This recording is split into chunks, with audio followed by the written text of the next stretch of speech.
Teaching can seem complex, but choosing the right methods doesn't have to be. In this video, I'll walk you through the important factors to consider when selecting teaching methods. So, if you're ready to make your instruction more effective and engaging, you're in the right place.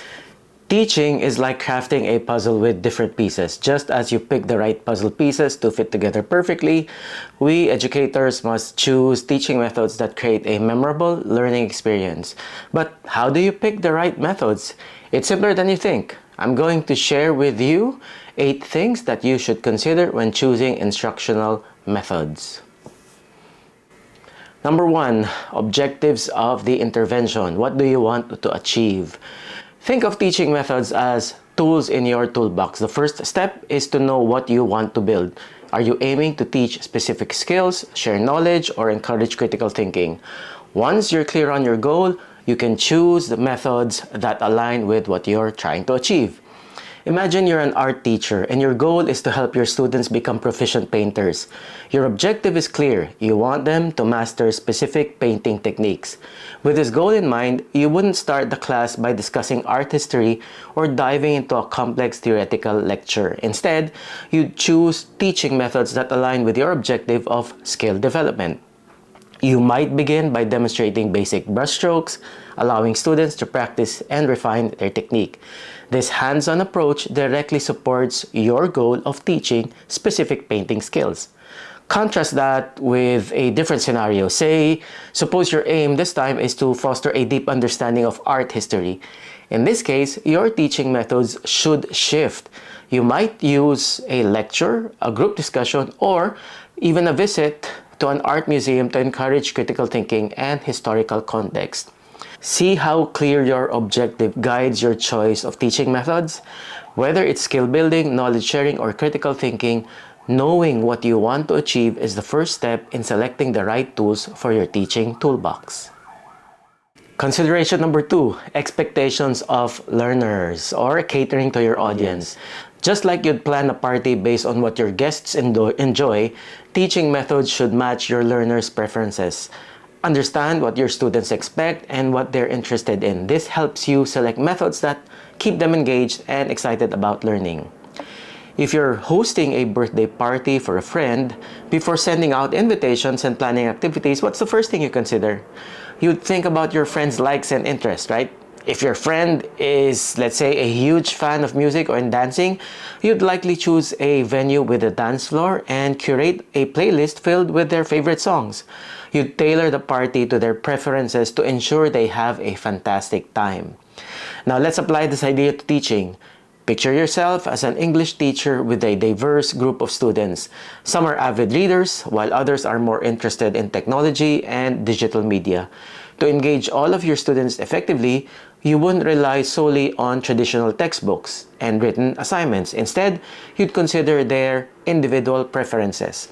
For the book lovers, you might introduce engaging novels and book club discussions. Meanwhile, for the tech enthusiasts, you would incorporate multimedia presentations, online discussions, and interactive language learning apps. By understanding what your students expect and what they're interested in, you create a dynamic learning environment that keeps everyone engaged and excited about learning. Consideration number 3, preference of the instructor. This means playing to your strengths. So you're the guide in this learning journey. What teaching methods do you feel most comfortable with? Maybe you enjoy leading discussions or using multimedia. Your confidence in a method can make a big difference in how well it works. As an educator, you have your unique strengths and preferences when it comes to teaching methods. Perhaps you generally enjoy leading group discussions where students actively participate and share their insights. If this is where your confidence lies, it's likely that your enthusiasm and comfort with this method will translate into an engaging and fruitful discussion. Your passion will inspire your students to participate and learn actively. On the other hand, if you're tech-savvy, and enjoy using multimedia presentations to convey information, your confidence in this method can also help make a difference. Your mastery of multimedia tools can enhance the learning experience and leave a lasting impact on your students. The key takeaway here is that your confidence in a teaching method isn't just a personal preference. It can directly influence effectiveness of your teaching. When you feel comfortable and enthusiastic about the method you've chosen, your students are more likely to be engaged, motivated, and receptive to content. Time available, making the most of every minute. Time is like money. You want to spend it wisely. So depending on how much time you have, you can choose methods that fit. For shorter sessions, go for quick activities or demonstrations. Longer sessions allow for deep dives into topics or hands-on projects. Imagine you're teaching a brief workshop on basic first aid techniques. You don't have hours to dive deeply into every aspect, so you choose to demonstrate critical skills like CPR and the Heimlich maneuver. These hands-on demonstrations not only efficiently convey essential information, but also engage your students actively in a short time. They've learned potentially life-saving techniques. On the other hand, longer sessions provide you with the opportunity for deep dives into topics or immersive hands-on projects. Let's say you're teaching a week-long course on environmental sustainability. In this scenario, you can get into various aspects like climate change, renewable energy, and conservation efforts in greater detail. You might even have the time to organize hands-on projects where students can plant trees, build solar-powered devices, or participate in environmental cleanup activities.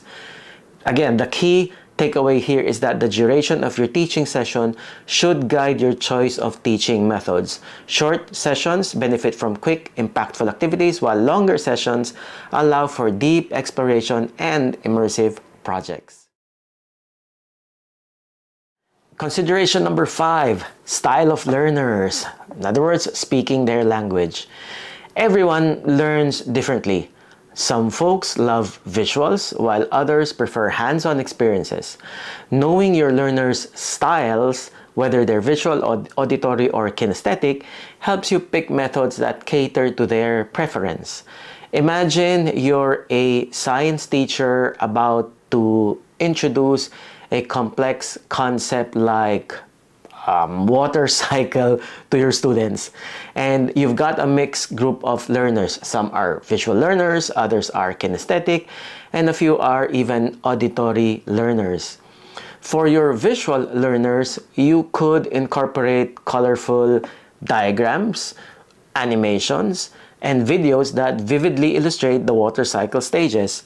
These visuals add or help them grasp the concept much more effectively. For the kinesthetic learners who thrive on hands-on experiences, they like touching, you might organize a classroom experiment where they can simulate the water cycle by mini terrariums or observing condensation, evaporation, and precipitation in action.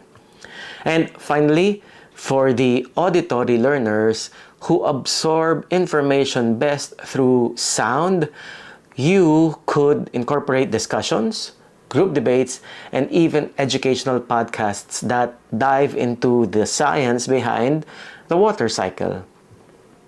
By understanding your students' diverse learning styles and preferences, you're essentially crafting a tailored menu of teaching methods to meet their needs. Consideration number 6, resources available, working with what you have. Think of resources as tools in your workshop. Do you have access to technology, interactive tools, or traditional materials? Your methods should make the most of what's available to create a smooth learning experience. I remember a time when I had to do an impromptu team building workshop. Now, I have deep experience in this, so I know I was all set to go. However, there was just one tiny hiccup. I didn't have all of the usual team building props like beach balls or fancy action learning materials with me at the time. I looked around and all I had were some chairs, tables, and stacks of paper. Talk about making do with what you've got. Now, my goal for this workshop was crystal clear: to get the participants working together, improve their communication, and boost their problem-solving skills. With limited resources, I had to get creative. So what I did was I decided to challenge the teams to construct a bridge, but with the twist of using only chairs, tables, and paper, the ones that we had at our disposal. This real-life story shows that you can turn any situation into a valuable learning opportunity, whether you've got an abundance of materials or just a handful of everyday objects. Your resourcefulness as an educator or instructor makes a difference in the effectiveness of your teaching methods.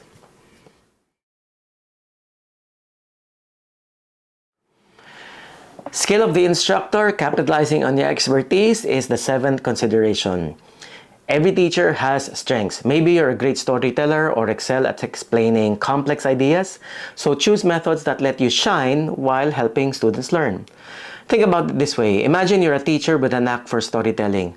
You have the remarkable ability to capture your students' attention and make the most complex ideas come to life through vivid narratives.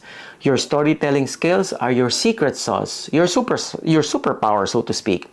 So when it comes to teaching a history lesson, for instance, why not weave those captivating stories into your lectures? By doing so, you not only make the subject matter more engaging, but also ensure that your students remember those historical events for years to come. Your storytelling prowess takes center stage, making the learning experience more enjoyable and more memorable. Now consider another scenario. Let's say you're a teacher who excels at breaking down complex ideas into simple, understandable concepts. You have the gift of making the abstract more concrete. In this case, when you're teaching a challenging topic in mathematics or science, or let's say a business theory, you might opt for methods that involve step-by-step explanations, visual aids, and interactive exercises. Your students benefit greatly from your ability to simplify intricate concepts, making the subject accessible and less intimidating. The key takeaway here is that every teacher has their unique strengths, whether it's storytelling, simplifying complex ideas, fostering critical thinking, or other talents. By recognizing your strengths and selecting teaching methods that align with them, you not only feel more confident, but also enhance the learning experience of your students. And finally, the last consideration, number 8, variety. Keeping things fresh and engaging. Variety is like the seasoning in a recipe. It adds flavor. Mixing up methods keeps the learning experience exciting. Use a mix of lectures, activities, discussions, and more to keep things interesting. Let's imagine you're preparing a meal. If you were to serve the same dish with the same taste and texture day in and day out, it would become monotonous and eventually your diners might lose interest. Similarly, in education, if you rely slowly on one teaching method, such as lectures, and repeat it throughout the course, students may become disengaged and less motivated to learn. That's where variety comes in. Just as you might introduce different courses, each with its unique flavor profile, in education, you can use a mix of teaching methods to cater to different learning styles and preferences. Moreover, variety encourages critical thinking and problem-solving skills. When students encounter different teaching methods, they must adopt and approach each task with a fresh perspective. This dynamic learning environment fosters creativity and keeps the educational journey exciting and engaging. And there you have it, the key considerations in effective teaching that can transform your classroom into a vibrant hub of learning. Teaching methods are your artistic tools and your classroom is the canvas. By considering these factors, objectives, learner expectations, your style, time, learner styles, resources, your skills, and variety, you're creating a masterpiece of effective education. If you're interested in diving deeper, be sure to check out these 2 other videos we've got. One on VARC learning styles, where we explore how understanding different preferences can supercharge your teaching, and also discover how providing effective feedback can empower your students to reach their full potential. Be sure to hit that subscribe button and ring the notification bell to stay updated with our latest content. Your support means the world to me. Until next time, high five!